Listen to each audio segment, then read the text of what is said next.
Introduction to the Old Testament, Unit 25, Ezekiel, the visionary prophet.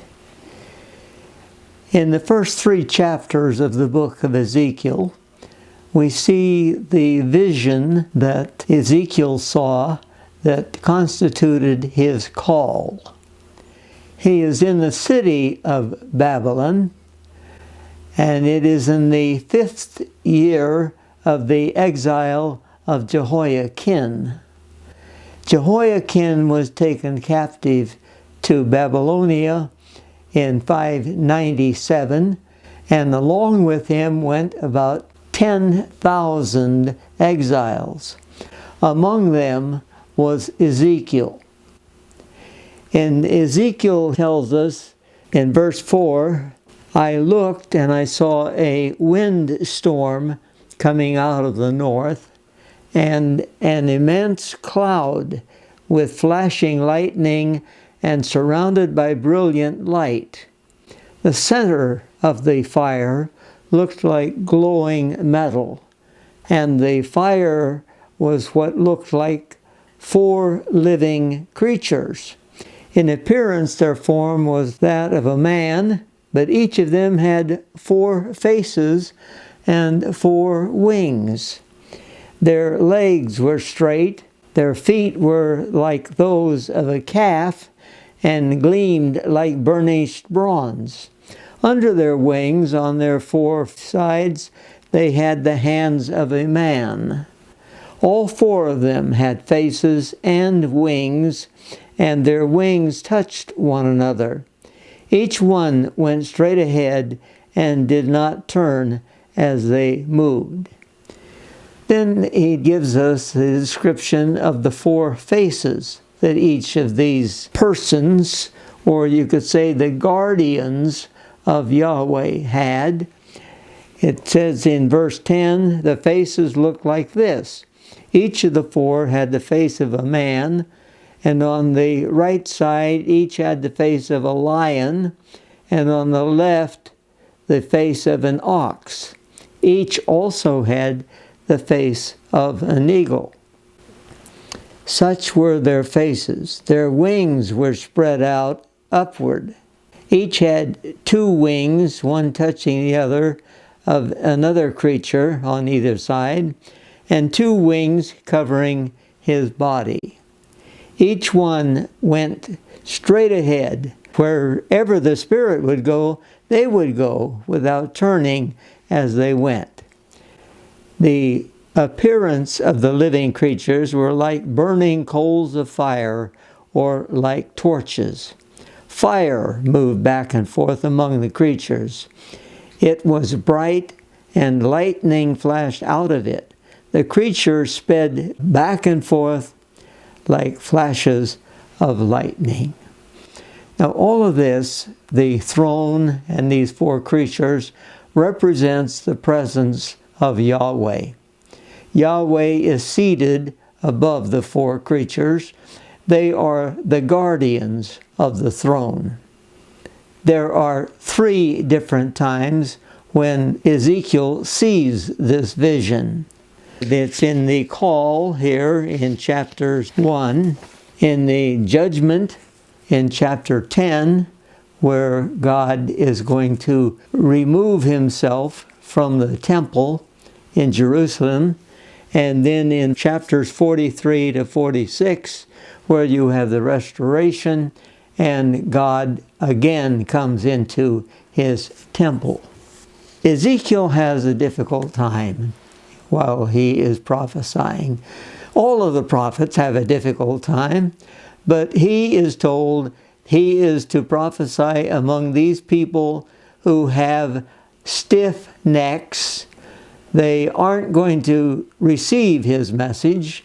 They aren't going to obey it, but still he is to be a witness to them. In chapter 3, verse 3, then he said to me, Son of man, eat this scroll I am giving you, and fill your stomach with it. So I ate it, and it tasted as sweet as honey in my mouth. And words then have been given to Ezekiel that he is to begin his ministry. In the case of Jeremiah, we saw that God touched his mouth and gave him the words that he was to speak. So he is now told that he is to go to the exiles who are in Babylonia by the Kibar River. This is a canal that is used for irrigation in the area of Babylon.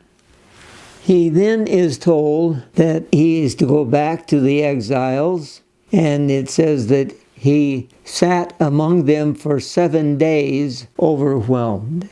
Because of the vision, it was so unusual and so important to him that he couldn't do anything for a week. And then in chapter 3, verse 16, at the end of 7 days, the word of the Lord came to me, Son of man, I have made you a watchman.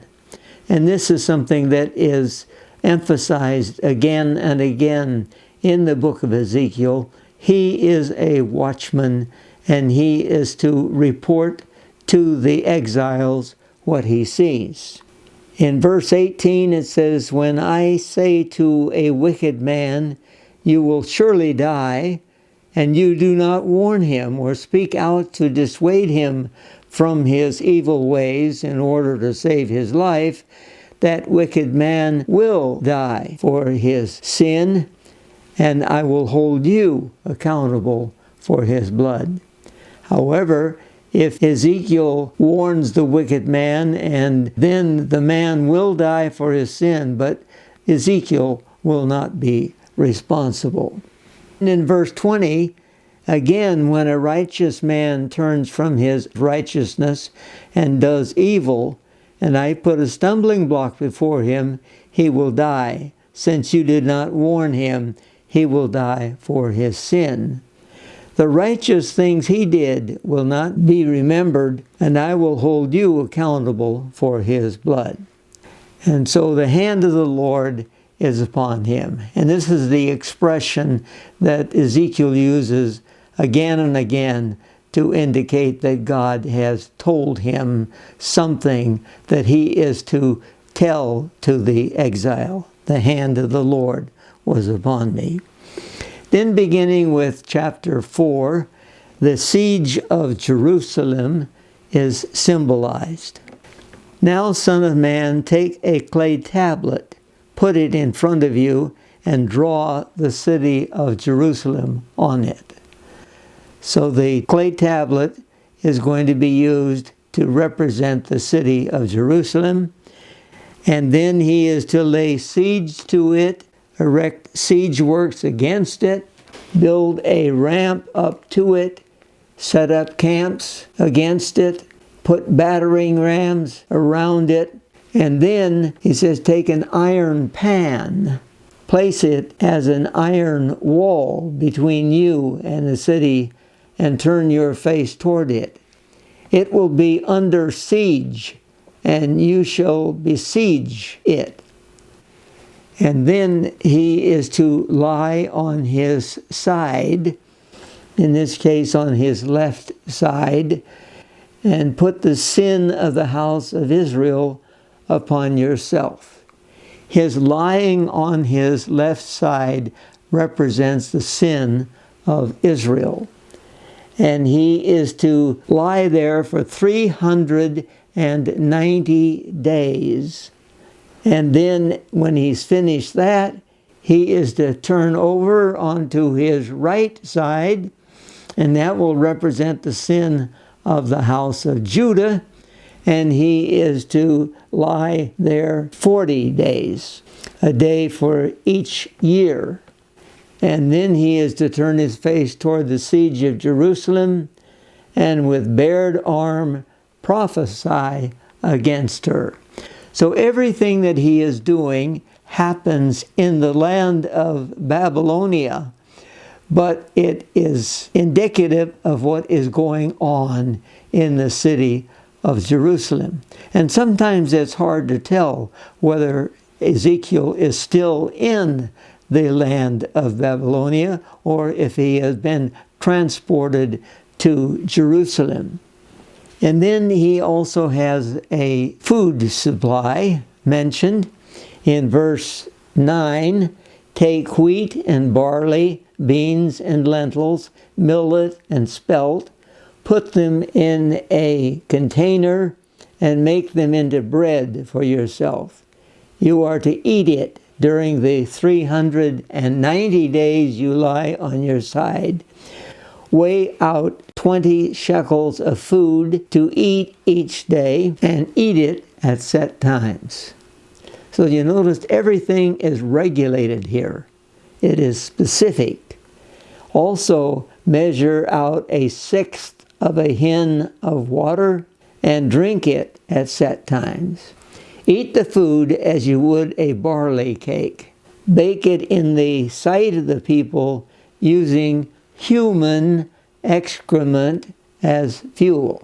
And the Lord said, in this way the people of Israel will eat defiled food among the nations where I will drive them. At this point, Ezekiel protests. He tells the Lord, I've never eaten anything unclean. And so the Lord says, all right, instead of human excrement, you can use cow manure. And so the bread is baked with cow manure. The rationed food that he eats is going to represent the rationed food that will occur in the city of Jerusalem when it is under siege. And then in chapter 5, there is something else he is to do. And it says, now Son of Man. And this Son of Man is a phrase used over 90 times in the book of Ezekiel. And it represents a human being in comparison to God. And it is used of Ezekiel himself. Take a sharp sword and use it as a barber's razor to shave your head and your beard. Then take a set of scales and divide up the hair. When the days of your siege comes to an end, burn 1/3 of the hair with fire inside the city. And take 1/3 and strike it with the sword all around the city. And scatter 1/3 to the wind, for I will pursue them with drawn sword. But take a few strands of hair and tuck them away in the fold of your garment. These are going to represent people who survive, but then later are punished. Again, take a few of these and throw them into the fire and burn them up. A fire will spread from there to the whole house of Israel. Now, these are some of those that he had saved out and put into his belt. They are going to be thrown into the fire. In verse 5, this is what the sovereign Lord says. This is Jerusalem. So even though he's by the Kibar River in Babylon, what he does represents what goes on in the city of Jerusalem. And the reason that this is happening to them is that they've rejected my laws and have not followed my decrees. You notice here, it's a rejection of the law. What God wants from them is obedience.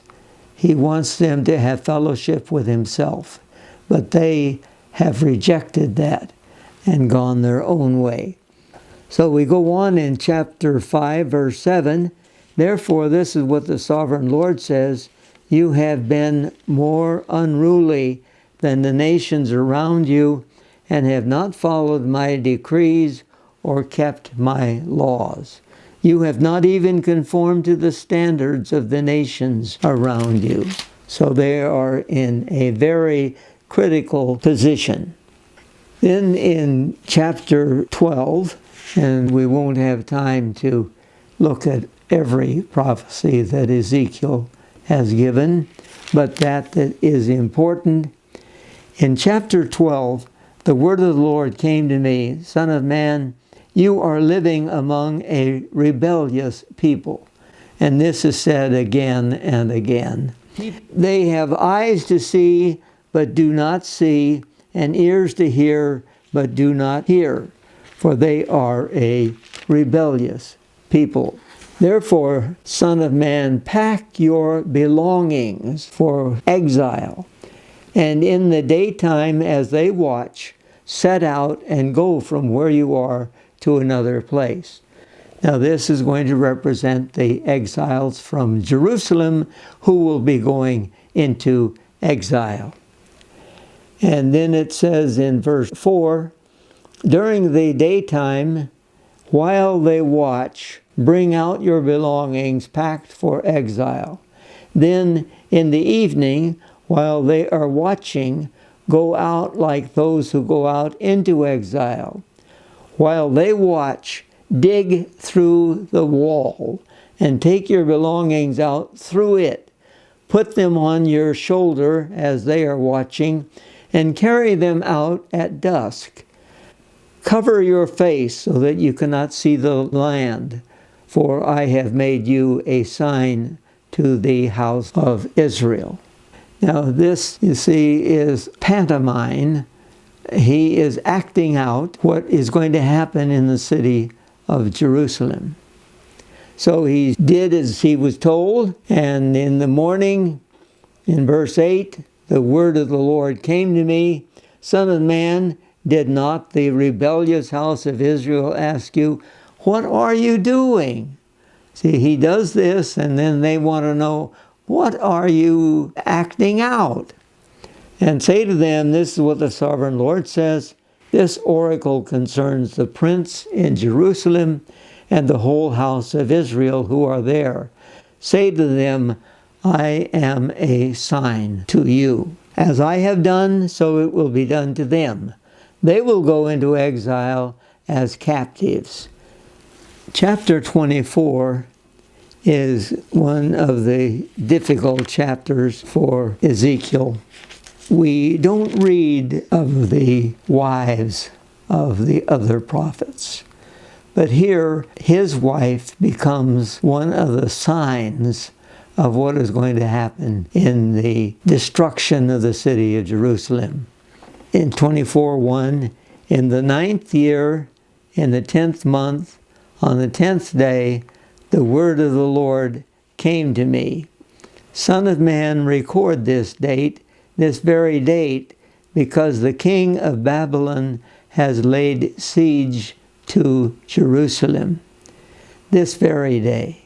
Tell this rebellious house a parable, and say to them, this is what the sovereign Lord says. Put on the cooking pot, put it on and pour water into it. Put into it the pieces of meat, all the choice pieces, the leg and the shoulder. Fill it with the best of these bones. Take the pick of the flock. Pile wood beneath it for the bones. Bring it to a boil and cook the bones in it. And then he gives the interpretation of this, beginning with verse 6. For this is what the sovereign Lord says, woe to the city of bloodshed, to the pot now encrusted, whose deposit will not go away. Empty it piece by piece, without casting lots for them. For the blood she shed is in her midst. She poured it on the bare rock. She did not pour it on the ground, where the dust would cover it. To stir up wrath and take revenge, I put her blood on the bare rock, so that it would not be covered. In verse 14, it says, I, the Lord, have spoken. The time has come for me to act. I will not hold back. I will not have pity, nor will I relent. You will be judged according to your conduct and your actions, declare the sovereign Lord. And then in verse 15, the word of the Lord came to me, Son of man, with one blow I am about to take away from you the delight of your eyes. Yet do not lament, or weep, or shed many tears. Groan quietly. Do not mourn for the dead. Keep your turban fastened, and your sandals on your feet. Do not cover the lower part of your face, or eat the customary food of mourners. Now, these are activities that they normally did when a person died.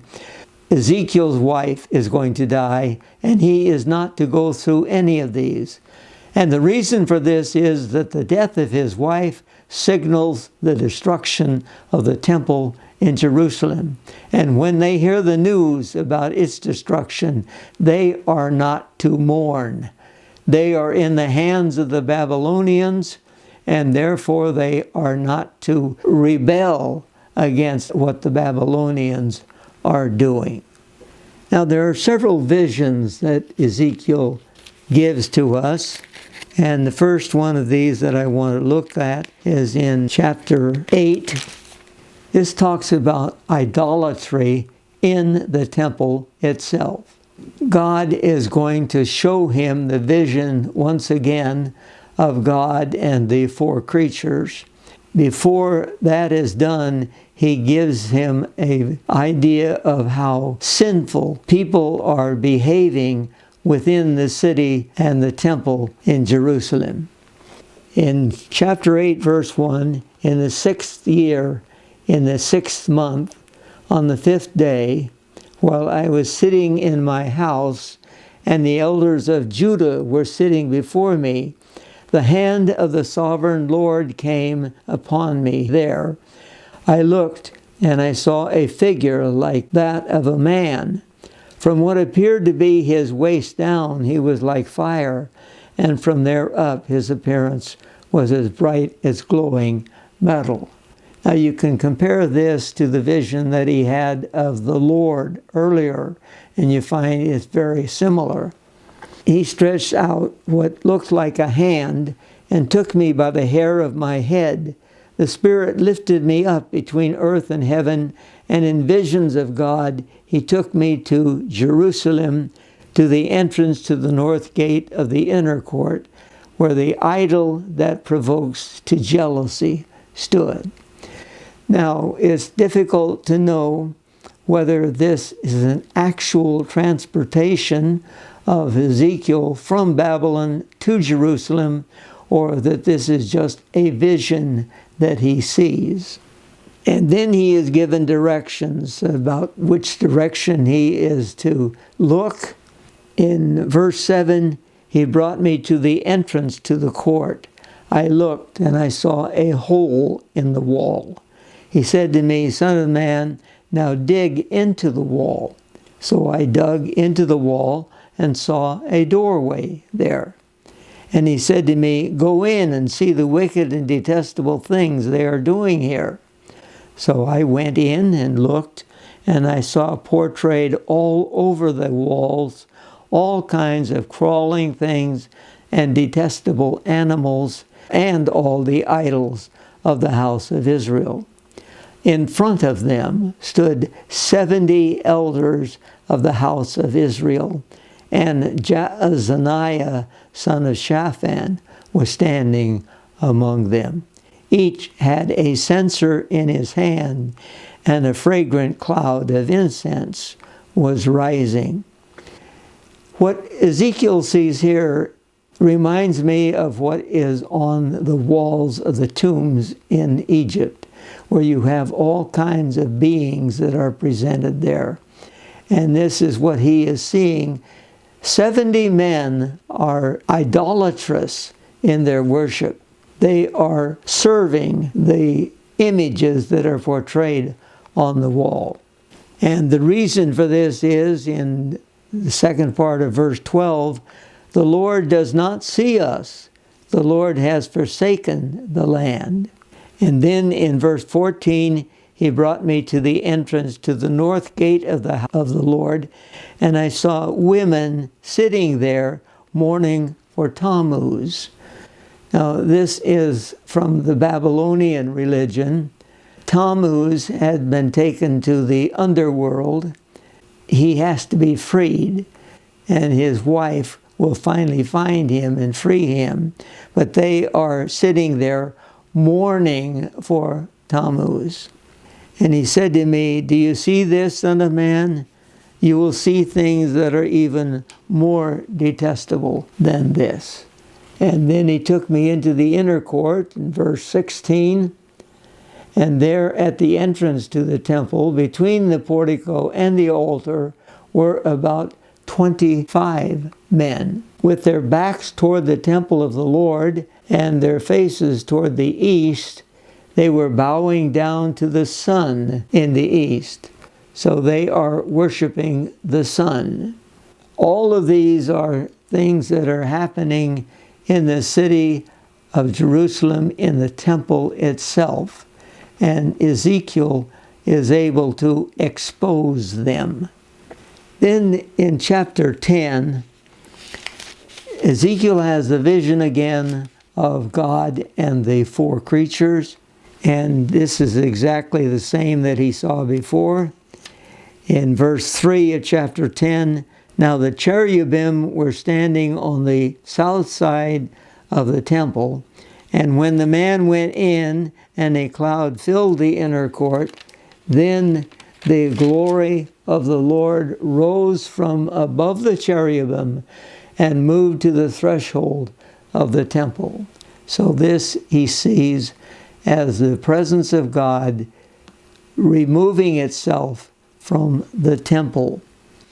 Then going over to chapter 37 is another vision which Ezekiel had, and this is the vision of the valley of dry bones.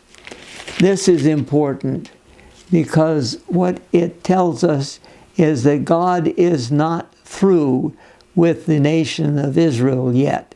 He's going to do something spectacular.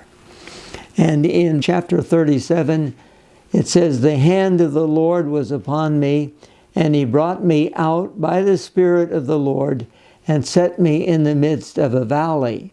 It was full of bones. He led me back and forth among them, and I saw a great many bones on the floor of the valley, bones that were very dry. He asked, 'Son of man, can these bones live?' Of course, Ezekiel doesn't know, so he tells the Lord, well, he knows. And so the Lord tells him that he is to prophesy to the bones and say to them, 'Dry bones, hear the word of the Lord. This is what the sovereign Lord says to them. I will make breath enter you, and you will come to life. I will attach tendons to you and make flesh come upon you and cover you with skin. I will put breath in you, and you will come to life. Then you will know that I am the Lord.'" So Ezekiel prophesies to the bones. They come together, but there is no life in them. And so Yahweh tells him again to prophesy breath to the bones.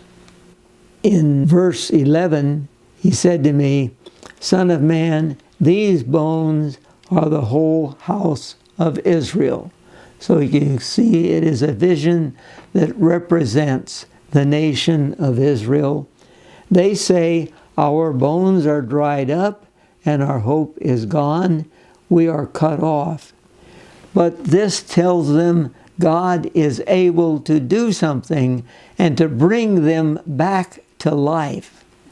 This is important for the nation. In verse 14, "I will put my spirit in you, and you will live, and I will settle you in your own land. Then you will know that I, the Lord, have spoken and have done it, declares the Lord." Now there are other events that Ezekiel tells us about, and in chapter 17 is the allegory of the two eagles. "The word of the Lord came to me, Son of man, set forth an allegory and tell the house of Israel a parable. Say to them, this is what the sovereign Lord says. A great eagle with powerful wings, long feathers, and full plumage of varied colors came to Lebanon. Taking hold of the top of the cedar, he broke off his topmost shoot and carried it away to a land of merchants, where he planted it in a city of traders. So this is taking the top of a cedar and planting it in Babylon. And he took some of the seed of your land and put it in fertile soil. He planted it like a willow by abundant water. And it sprouted and became a low spreading vine. Its branches turned toward him, but its roots remained underneath it. So it became a vine and produced branches and put out leafy boughs. But there was another great eagle, and this represents Egypt. And it says it had powerful wings and full plumage. The vine now sent out its roots toward him from the plot where it was planted, and stretched out its branches to him for water. It had been planted in good soil by abundant water, so that it would produce branches, bear fruit, and become a solid vine. And then there is the interpretation. Say to them, this is what the sovereign Lord says. Will it thrive? Will it not be uprooted and stripped of its fruit so that it withers? All its new growth will wither. It will not take a strong arm or many people to pull it up by the roots. Even if it is transplanted, will it thrive? Will it not wither completely when the east wind strikes it? Wither away in the plot where it grew? This is talking about the king of Judah, who made a covenant with the Babylonians, with Nebuchadnezzar, that he would follow him. And then he went to Egypt to try to get help from them, so that he's turning away from Babylon and going to Egypt. And this, of course, would not work out. So that is what this parable is all about. In fact, it spells out in detail what he has done. Verse 11, the word of the Lord came to me, say to this rebellious house, do you not know what these things mean? Say to them, the king of Babylon went to Jerusalem and carried off her king and her nobles, bringing them back with him to Babylon. Then he took a member of the royal family and made a treaty with him, putting him under oath. He also carried away the leading men of the land, so that the kingdom would be brought low, unable to rise again, surviving only by keeping his treaty. But the king rebelled against him. So that is what is described in this allegory of the two eagles and the two vines. Chapter 18 is one of the most important passages in the book of Ezekiel, because it talks about individual responsibility. Jeremiah had something to say about this, but it is pronounced in the book of Ezekiel. Chapter 18, the word of the Lord came to me, what do you people mean by quoting this proverb about the land of Israel? The fathers eat sour grapes, and the children's teeth are set on edge. They had used this as an excuse. They couldn't do anything else because their parents caused all of the sin. And now Ezekiel is going to say, no, this isn't going to hold up. You're not going to be able to quote this anymore. And then he goes on to say, the soul who sins is the one who will die. And then he gives some detailed illustration. In verse 5, suppose there is a righteous man who does what is just and right. He does not eat at the mountain shrines or look to the idols of the house of Israel. Notice what he mentions is the sin that is so prevalent among the people and the type of sin in which they were engaged. He does not defile his neighbor's wife or lie with a woman during her period. He does not oppress anyone, but returns what he took in pledge for a loan. He does not commit robbery, but gives his food to the hungry and provides clothing for the naked. He does not lend at usury or take excessive interest. He withholds his hand from doing wrong and judges fairly between man and man. And he follows my decrees and faithfully keeps my laws. That man is righteous. He will surely live. And then in verse 10 we have the opposite. Suppose he has a violent son. Now notice that this is the son of the righteous person. He sheds blood or does any of these other things, though his father had done none of them. He eats at the mountain shrines. He defiles his neighbor's wife. He oppresses the poor and needy. He commits robbery. He does not return what he took in pledge. He looks to the idols. He does detestable things. He lends at usury and takes excessive interest. So will such a man live?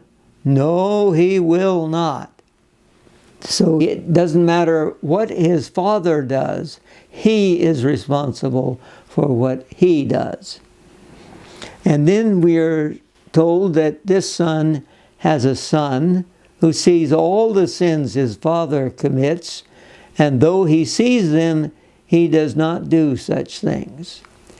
And he goes on to describe what he does, as those are the things that a righteous man does. He will not die for his father's sin. He will surely live. So we've had a righteous man, an unrighteous man, and a righteous man. And neither one or of these three are going to be affected by the other person. It's what they themselves do that is important. In verse 18, but his father will die for his own sin, because he practiced extortion, robbed his brother, and did what was wrong among his people. Yet you ask, why does the son not share the guilt of his father? Since the son has done what is just and right, and has been careful to keep all my decrees, he will surely live. The soul who sins is the one who will die. The son will not share the guilt of the father, nor will the father share the guilt of the son. The righteousness of the righteous man will be credited to him, and the wickedness of the wicked will be charged against him. But now there is a possibility for a change in verse 21. But if a wicked man turns away from all the sins he has committed, and keeps all my decrees, and does what is just and right, he will surely live. He will not die. But then in verse 23, but if a righteous man turns from his righteousness and commits sin, and does the same detestable things the wicked man does, will he live? None of the righteous things he has done will be remembered, because of the unfaithfulness he is guilty of, and because of the sins he has committed, he will die. In Pirkei Avot, the saying of the fathers, it tells exactly the same thing. The person who sins will die. He is responsible for his own sin. And then you say the way of the Lord is not just, but he's explained this is the way it works. The person who is righteous when he dies is not going to be punished. Pirkei Avot says that you are to repent one day before you die. And since we do not know the day of our death, this indicates that we are to repent every day for anything that we have done. Ezekiel has several things to say about other nations as well. Now, we don't assume that he went to these nations and prophesied against them. This is similar to what happens in Jeremiah and other prophets, where you prophesy against the nation, and what you have said in Judah is going to happen to the other nation, but you do not actually proclaim the word to them. So in chapter 25, we have 4 different kingdoms that are mentioned. We have prophecy against Ammon, Moab, Edom, the Philistia, and then in chapter 26, we're going to have Tyre and Sidon. Now notice in chapter 25, verse 1, the word of the Lord came to me, Son of man, set your face against the Ammonites and prophesy against them.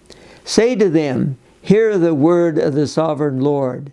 This is what the sovereign Lord says, because you said, Aha, over my sanctuary when it was desecrated, and over the land of Israel when it was laid waste, and over the people of Judah when they went into exile. Therefore, I am going to give you to the people of the east as a possession. So they're going to be punished for what they did against Israel. And then in verse 8, this is what the sovereign Lord says, because Moab and Seir said, Look, the house of Judah has become like all the other nations. Therefore I will expose the flank of Moab, beginning at its frontier towns, Beth Jeshimoth, Baal Maon, and Kiriathaim, the glory of that land. I will give Moab along with the Ammonites to the people of the east. So they're going to face the same punishment that Ammon did. And then there is a prophecy against Edom. In verse 13, therefore this is what the sovereign Lord says, I will stretch out my hand against Edom and kill its men and their animals. I will lay it waste. And then in verse 15, this is what the sovereign Lord says, because the Philistines acted in vengeance and took revenge with malice in their hearts, and with ancient hostility sought to destroy Judah. Therefore, this is what the sovereign Lord says, I am about to stretch out my hand against the Philistines, and I will cut off the Kerethites and destroy those remaining along the seacoast. In chapter 26 is a prophecy against Tyre. And this is an interesting one because oftentimes this is taken as representing Satan. But there is nothing in the text that says that this is so. This is prophecy against the king of Tyre. And in verse 7 of chapter 26, it says, this is what the sovereign Lord says, from the north I am going to bring against Tyre Nebuchadnezzar, king of Babylon, king of kings, with horses and chariots, with horsemen and a great army. And he is going to ravage the city, but it's the city on the seacoast. And if you look at a map, you'll see that there are 2 cities at Tyre. One is on an island in the Mediterranean. Nebuchadnezzar could take the one on the seacoast, but he couldn't take the one on the island. It was well fortified. Not only the walls around the city, but the way in which you would get to it on the sea had various means of blocking anyone. So he actually doesn't take the city of Tyre, as it mentions here. But the Lord says that there will be other nations that will come against Tyre as well. Later, we are told that Egypt is going to be given to Nebuchadnezzar instead of the city of Tyre. In chapter 27 is the passage that is usually taken of Satan. Verse 2, Son of man, take up a lament concerning Tyre. Say to Tyre, situated at the gateway to the sea, merchant of peoples on many coasts. This is what the sovereign Lord says. You say, O Tyre, I am perfect in beauty. Your domain was on the high seas. Your builders brought your beauty to perfection. They made all your timbers of pine trees from Sinir. They took a cedar from Lebanon to make a mast for you. Notice that Tyre is described as a boat being built. And these are the materials that were used in the building process. They had oaks from Bashan that made the oars.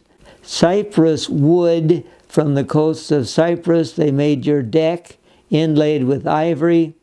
Fine embroidered linen from Egypt was your sail. Your awnings were of blue and purple from the coasts of Elisha. Men of Sidon and Arvad were your oarsmen. Your skilled men, O Tyre, were aboard as your seamen. Veteran craftsmen of Gabal were on board. So most of the Philistines were involved in the ship building and sailing.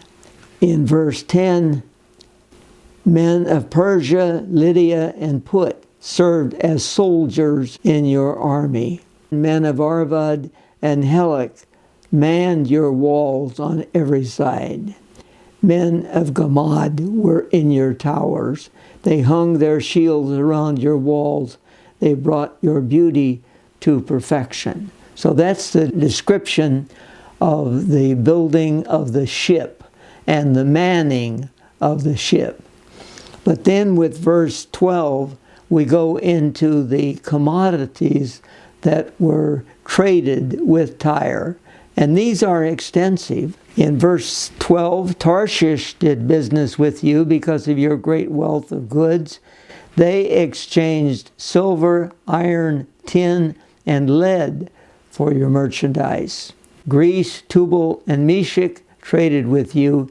They exchanged slaves and articles of bronze for your wares. Men of Beth Togarmah exchanged work horses, war horses, and mules for your merchandise. The men of Rhodes traded with you, and many coastlands were your customers. They paid you with ivory tusks and ebony. See that the people of Tyre were the middlemen for all of these materials. They gathered them from the various cities, and then they exchanged them to other people to make a profit. And we have Judah in verse 17. Judah and Israel traded with you. They exchanged wheat from Minnith and confections, honey, oil, and balm for your wares. So Israel was also involved in this trade. And then it tells about the destruction of a boat. In verse 27, it says, your wealth, merchandise, and wares, your mariners, seamen, and shipwrights, your merchants, and all your soldiers, and everyone else on board will sink into the heart of the sea on the day of your shipwreck. And then everybody is going to mourn because of it. But then it goes on in chapter 28 to speak against the king of Tyre. The word of the Lord came to me, Son of man, say to the ruler of Tyre, this is what the sovereign Lord says. In the pride of your heart you say, I am a god. I sit on the throne of a god in the heart of the seas, but you are a man and not a god, though you think you are as wise as a god. Are you wiser than Daniel? Is no secret hidden from you? By your wisdom and understanding you have gained wealth for yourself. You amassed gold and silver in your treasuries. By your great skill in trading, you have increased your wealth, and because of your wealth, your heart has grown proud. So this is what God is going to do then, is to bring them down to the pit. In verse 8 it says, they will bring you down to the pit, and you will die a violent death in the heart of the seas. Will you then say, I am a god, in the presence of those who kill you? You will be but a man, not a god, in the hands of those who slay you. You will die the death of the uncircumcised at the hands of foreigners. And then they are to take up a lament concerning the king of Tyre, and say to him, this is what the sovereign Lord says, you were the model of perfection, full of wisdom and perfect in beauty. You were in Eden, the garden of God. Every precious stone adorned you, ruby, topaz, and emerald, chrysolite, onyx, and jasper, sapphire, turquoise, and beryl. Your settings and mountings were made of gold. On the day you were created, they were prepared. And then in verse 14, you were anointed as a guardian cherub, for so I ordained you. You were on the holy mount of God. You walked among the fiery stones. You were blameless in your ways from the day you were created till wickedness was found in you. The description that is given here from archaeological evidence is talking about the city of Tyre and the way that it was situated, that the king was the guardian angel or a cherubim for the temple of their God in Tyre. In verse 18, by your many sins and dishonest trade, you have desecrated your sanctuaries. So I made a fire come out from you, and it consumed you. And I reduced you to ashes on the ground in the sight of all who were watching. All the nations who knew you are appalled at you. You have come to a horrible end and will be no more. And then there is a prophecy against Egypt in chapters 29 through 32. And it is an extensive prophecy. And there is also a lament for Egypt in that.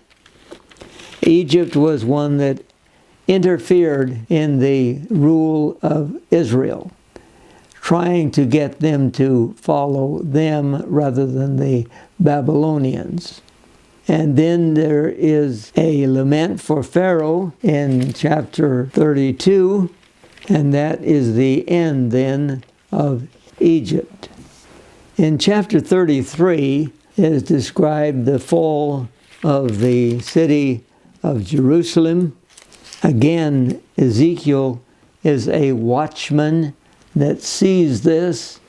It says, the word of the Lord came to me, Son of man, speak to your countrymen and say to them, when I bring the sword against a land, and the people of the land choose one of their men and make him their watchman, and he sees a sword coming against a land and blows the trumpet to warn the people, then if anyone hears the trumpet but does not take warning, and the sword comes and takes his life, his blood will be on his own head. Since he heard the sound of the trumpet but did not take warning, his blood will be on his own head. If he had taken warning, he would have saved himself. But if the watchman sees the sword coming and does not blow the trumpet to warn the people, and the sword comes and takes the life of one of them, that man will be taken away because of his sin, but I will hold the watchman accountable for his blood. Now this is the same thing that was said earlier, that Ezekiel is a watchman, and it is his responsibility to warn the people. Again in verse 12, therefore, son of man, say to your countrymen, the righteousness of the righteous man will not save him when he disobeys, and the wickedness of the wicked man will not cause him to fall when he turns from it. So again, emphasizing what we had seen before. Repent one day before you die. Be sure you are in a right relationship with God at all times. The fall of Jerusalem is explained in chapter 33, verse 21. In the 12th year of our exile, in the 10th month, on the 5th day, a man who had escaped from Jerusalem came to me and said, the city has fallen. Now this was predicted by the death of the wife of Ezekiel, and so the people are not to mourn because of this. Now the evening before the man arrived, the hand of the Lord was upon me, and he opened my mouth before the man came to me in the morning. So my mouth was opened, and I was no longer silent. One of the difficulties that we have is determining when it is that Ezekiel can speak and when is he silent.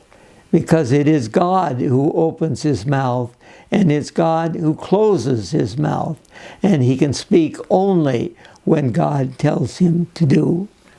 Then in verse 23, the word of the Lord came to me, Son of man, the people living in those ruins in the land of Israel are saying, Abraham was only one man, yet he possessed the land. But we are many. Surely the land has been given to us as our possession. Therefore say to them, this is what the sovereign Lord says, since you eat meat with the blood still in it, and look to your idols and shed blood, should you then possess the land? You rely on your sword. You do detestable things, and each of you defiles his neighbor's wife. Should you then possess the land? So they are going to be destroyed, taken away from Jerusalem because of their sin. In verse 30, this is spelled out in detail. As for you, son of man, your countrymen are talking together about you by the walls and at the doors of the houses, saying to each other, come and hear the message that has come from the Lord. My people come to you, as they usually do, and sit before you to listen to your words, but they do not put them into practice. With their mouths they express devotion, but their hearts are greedy for unjust gain. Indeed, to them you are nothing more than one who sings love songs with a beautiful voice and plays an instrument well. For they hear your words, but do not put them into practice. When all this comes true, and it surely will, then they will know that a prophet has been among them. In chapter 34, I speak about the shepherds and the sheep. The shepherds are the rulers of Israel, and of course the sheep represent the people. The rulers are not taking care of the sheep. And in verse 11 it says, this is what the sovereign Lord says, I myself will search for my sheep and look after them. As a shepherd looks after his scattered flock when he is with them, so will I look after my sheep. I will rescue them from all the places where they were scattered on a day of clouds and darkness. I will bring them out from the nations and gather them from the countries, and I will bring them into their own land. I will pasture them on the mountains of Israel, in the ravines and in all the settlements in the land. I will tend them in a good pasture, and the mountain heights of Israel will be their grazing land. And then it goes on to say that he's going to make a peace with them, a covenant of peace. In chapter 38 and 39 is the prophecy about Gog and Magog. This is almost like the Battle of Armageddon. This is the end of the age, and this is part of the apocalyptic prophecy in the book of Ezekiel. In chapter 38, verse 1, the word of the Lord came to me, Son of man, set your face against Gog of the land of Magog, the chief prince of Meshech and Tubal. Prophesy against him and say, This is what the sovereign Lord says, I am against you, O Gog, chief prince of Meshech and Tubal. I will turn you around, put hooks in your jaws, and bring you out with your whole army, your horses, your horsemen fully armed, and a great horde with large and small shields, all of them brandishing their swords. Persia, Cush, and Put will be with them, all with shields and helmets. Also Gomer with all its troops, and Beth Togarmah from the far north with all its troops. The many nations with you. Notice that the description here is in terms of what they were used to in that time. You have horses, you have weapons of war with swords and spears. When we interpret a passage like this, perhaps we need to put it into modern parlance and speak about what we know of warfare today, or warfare that we will experience in the end of time. You notice here that Ezekiel tells us God is in charge. He is the one who brings Gog out of Magog, and he tells them exactly what they are to do. In verse 14, Therefore, Son of man, prophesy and say to Gog, This is what the sovereign Lord says. In that day, when my people Israel are living in safety, will you not take notice of it? You will come from your place in the far north, you and your many nations with you, all of them riding on horses, a great horde, a mighty army. You will advance against my people Israel in a cloud that covers the land. In days to come, O Gog, I will bring you against my land, so that the nations may know me when I show myself holy through you before their eyes. So God is in charge of all of this. He is bringing Gog and Magog. But then in verse 11 of chapter 39, it says, On that day I will give Gog a burial place in Israel, in the valley of those who travel east toward the sea. It will block the way of travelers, because Gog and all his hordes will be buried there. So it will be called the Valley of Hamon Gog. Now this is because God has destroyed Gog. You see in chapter 39, verse 1, Son of man, prophesy against Gog and say, This is what the sovereign Lord says, I am against you, O Gog, chief prince of Meshech and Tubal. I will turn you around and drag you along. I will bring you from the far north and send you against the mountains of Israel. Then I will strike your bow from your left hand and make your arrows drop from your right hand. On the mountains of Israel you will fall, you and all your troops and the nations with you. I will give you as food to all kinds of carrion birds and to the wild animals. You will fall in the open field, for I have spoken, declares the sovereign Lord. I will send fire on Magog and on those who live in the safety in the coastlands, and they will know that I am the Lord. Now notice it doesn't say that there is a battle that takes place between Magog and Israel. It just says God is going to step in and he is going to destroy them. And in verse 12 it says, for 7 months the house of Israel will be burying them in order to cleanse the land. All the people of the land will bury them, and the day I am glorified will be a memorable day for them, declares the sovereign Lord. And then in verse 21, he says, I will display my glory among the nations, and all the nations will see the punishment I afflict, and the hand I lay upon them. From that day forward, the house of Israel will know that I am the Lord their God.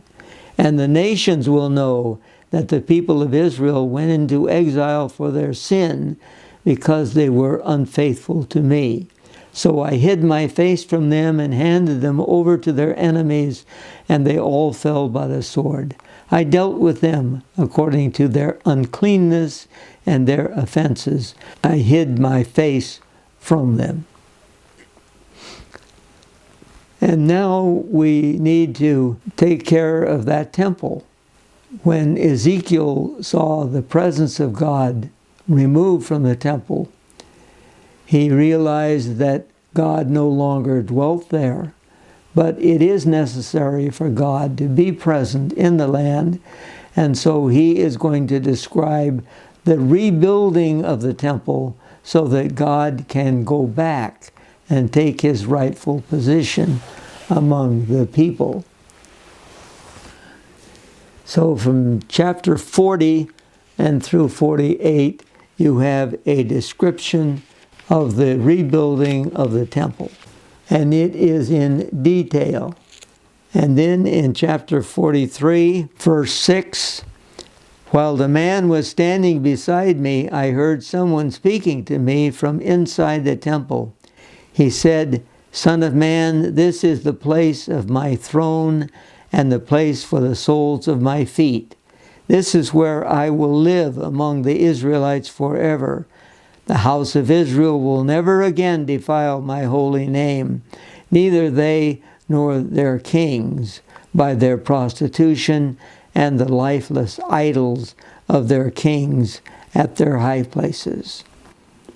So God says he is taking up residence again. You have the presence of the Lord returning, and then you have the other events that are necessary for the conducting of services at the temple in the following chapters. And then beginning with verse 1 of chapter 45, we have the division of the land. When Joshua led the people into the land, they divided it into portions, and a portion was given to each of the tribes. Now there is a new division of the land, and that begins in chapter 45, and it is very systematic in the way that it is done. There is a section in the middle of the land that is for the temple and the king. And then on each side of that are tribes, and the tribes have an equal amount as you go north and as you go south from the place of the temple. But what is important is not necessarily the description of the division of the land, but the river that flows through the land. And we have a river in the book of Revelation that serves the same purpose. In chapter 47, verse 1, the man brought me back to the entrance of the temple, and I saw water coming out from under the threshold of the temple toward the east, for the temple faced east.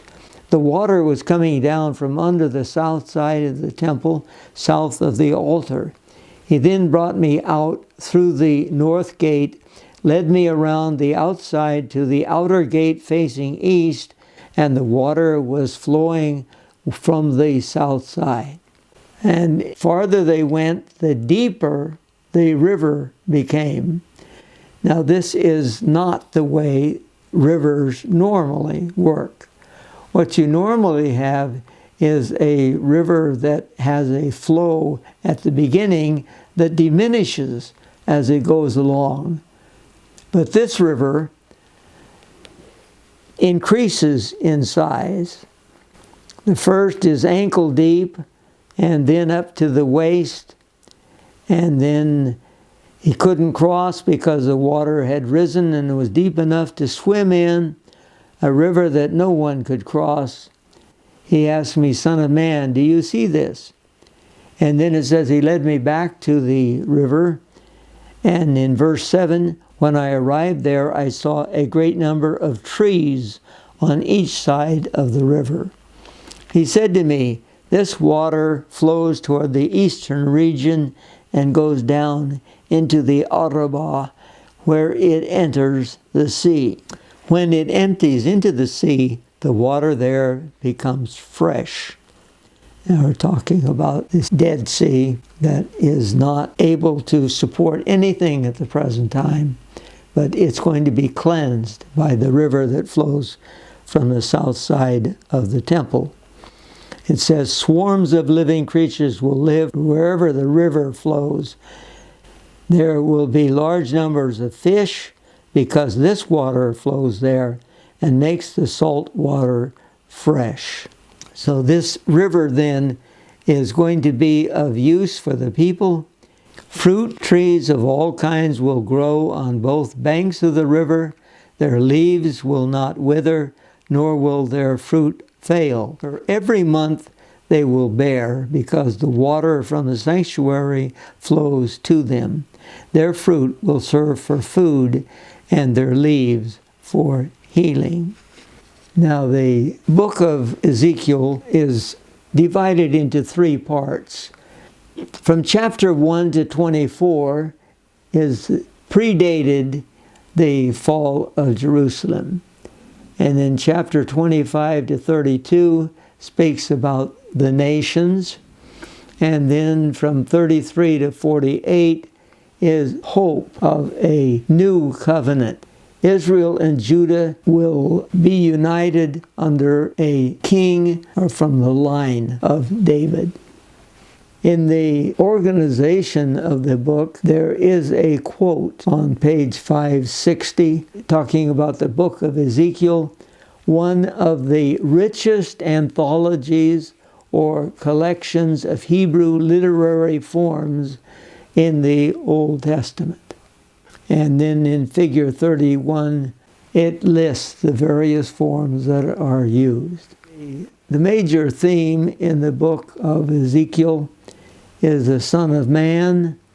I mentioned that was used over 90 times and is referred to Ezekiel. It's only used one other time, and I think that's in the book of Daniel. And then you have Ezekiel's chariot vision, and that is used 3 different times in his call, in God leaving the city of Jerusalem, and then in the restoration.